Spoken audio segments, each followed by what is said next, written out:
वर्ष 1025 ईस्वी। नागपट्टिनम का बंदरगाह भोर की लाली में जाग उठा है। नमक और मछली की तीखी गंध हवा में घुली है। घाट पर मजदूर काली मिर्च के बोरे और हाथी दांत के गट्ठर सिंधु राज के विशाल उदर में उतार रहे हैं, एक एक टुकड़ा जैसे किसी के सपनों का बोझ। कर्णदेव किनारे पर खड़ा है। उसकी आंखें जहाज पर हैं, किंतु मन कहीं और, बूढ़ी माँ की खांसी में, पत्नी की मूक प्रार्थना में, और उस कर्ज के पत्थर में जो वर्षों से उसकी छाती पर धरा है। वह भारी कदमों से जहाज पर चढ़ता है। हाथ मस्तूल को थामते हैं, दृढ़, निश्चित। लेकिन समुद्र की लहरें आज कुछ अलग ही कहानी कहती प्रतीत होती हैं। नागपट्टिनम का सूर्य अभी क्षितिज पर झुका ही है कि एक छायादार कक्ष में कर्णदेव को बुलाया जाता है। दीपकों की कांपती लौ में चोल नौसेना का एक वरिष्ठ अधिकारी उसके सामने एक ताम्रपत्र और एक रेशमी वस्त्र में लिपटी हाथी दांत की मूर्ति रखता है, श्रीविजय के राजा के लिए राजकीय भेंट।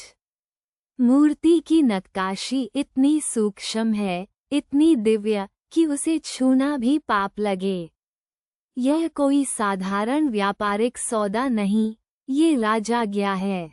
असफलता का अर्थ केवल कर्ज नहीं, बल्कि शीश का अलग होना है। कर्णदेव की उंगलियां ताम्रपत्र पर ठहरती हैं, और उसके भीतर एक अनजाना भय जड़ें जमाने लगता है, क्योंकि उसे अभी नहीं पता कि इस मूर्ति के भीतर कौन सा रहस्य छुपा है।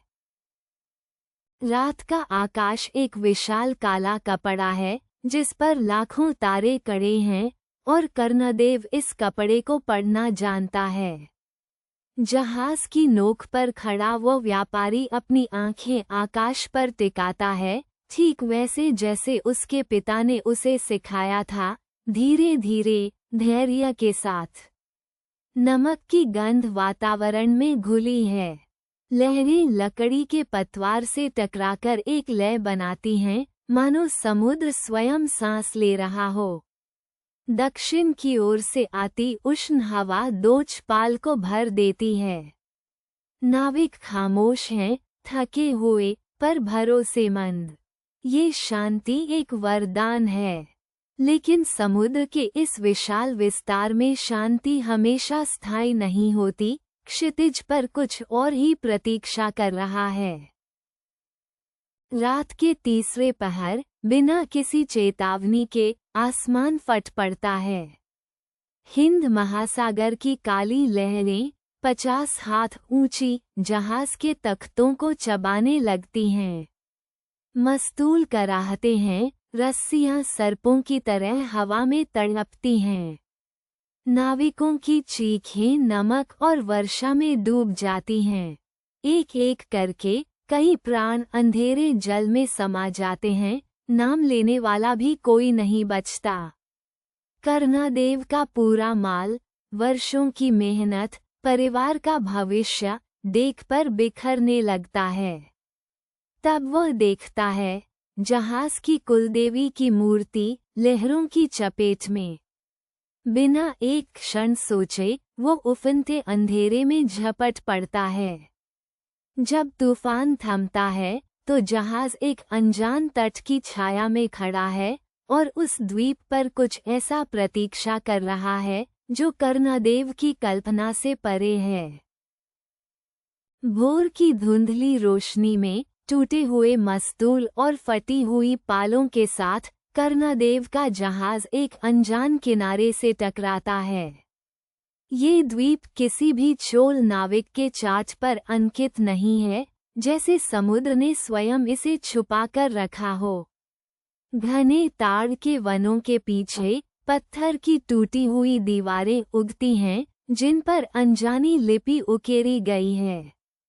हवा में नमक और किसी अज्ञात धूप की गंध घुली है। जंगल के किनारे पर छाया में आंखें हैं, स्थिर, सतर्क, मापती हुई। ये लोग न मित्र दिखते हैं न शत्रु, केवल अपरिचित।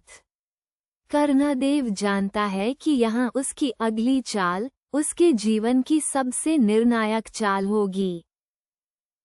रात का अंधेरा अभी पूरी तरह उतरा भी नहीं था कि विश्वासघात की नींव रखी जा चुकी थी।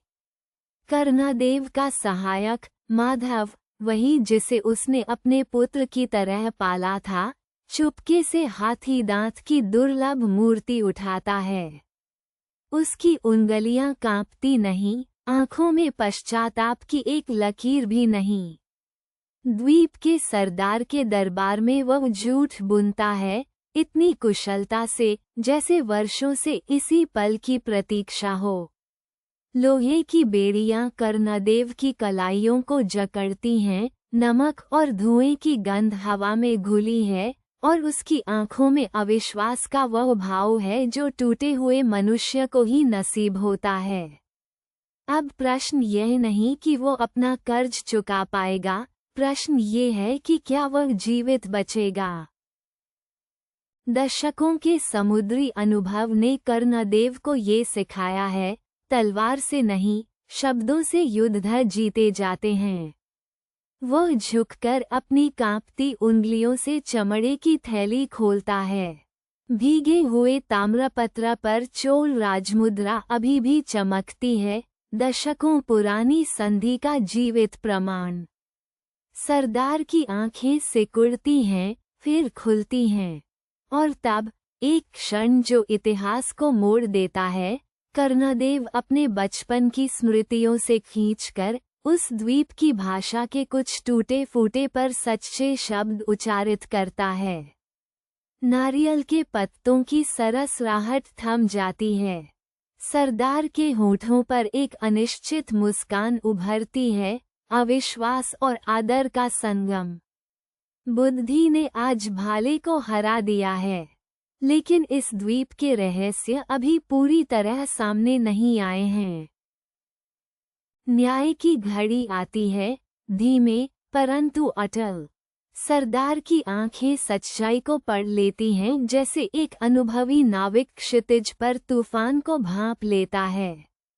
विश्वासघाती सहायक, जिसने झूठ की नींव पर अपना स्वार्थ खड़ा किया था, अब उसी सच्चाई के सामने नतमस्तक है। द्वीप के योद्धा उसे घेर लेते हैं, लोहे की बेड़ियां उसके हाथों पर बंद होती हैं। कर्णदेव के कंधों से बोझ उतरता है, वर्षों का कर्ज, महीनों का भय, दिनों की यातना। सरदार स्वयं उसके सामने झुककर सम्मान अर्पित करता है, चंदन की सुगंध और ताजे नारियल से स्वागत होता है। परंतु यह मुक्ति केवल आरंभ है। नागपट्टिनम की राह अभी भी लंबी है, और समुद्र अभी भी प्रतीक्षा में है। और फिर वह क्षण आता है, जिसके लिए कर्णदेव ने समुद्र की क्रूरता सही, तूफान के थपेड़े झेले और मृत्यु को आंखों से देखा। श्रीविजय का बंदरगाह सोने की आभा में नहाया हुआ है। हवा में लोबान और दालचीनी की गंध घुली है। राजदरबार में कर्णदेव वह पवित्र मूर्ति और चोल राजदूत का संदेश श्रद्धा से अर्पित करता है। महाराज की दृष्टि में सम्मान उभरता है। मसालों और हाथी दांत के ढेर तुलते हैं, हर तराजू का कांटा कर्णदेव के पक्ष में झुकता है। वर्षों का कर्ज, परिवार की पीड़ा, सब कुछ इस एक पल में पिघलने लगता है। किंतु नागपट्टिनम अभी दूर है, और समुद्र अपने रहस्य आसानी से नहीं छोड़ता। वर्षों की थकान उसके चेहरे पर लिखी है, नमक, धूप और तूफान ने उसकी त्वचा को तराश दिया है, जैसे पत्थर को समुद्र की लहरें। नागपट्टिनम का किनारा धीरे धीरे उसकी आंखों में उभरता है। नारियल के पेड़, मंदिर की गोपुरम की स्वर्णिम चोटियां, और समुद्री हवा में घुली इलायची और धूप की वही पुरानी गंध। जब वो रेत पर पांव रखता है, तो उसके घुटने कांपते हैं। माँ की झुर्रियाँ भरी हथेलियाँ उसका मुंह थामती हैं, पत्नी का माथा उसके सीने से लग जाता है और बच्चे उसकी बाहों में समा जाते हैं। समुद्र ने उसे लील लेने की कोशिश की, पर वह लौटा। अब उसके पास केवल जीवन नहीं, एक कहानी है जो नागपट्टिनम की गलियों में युगों तक गूंजती रहेगी।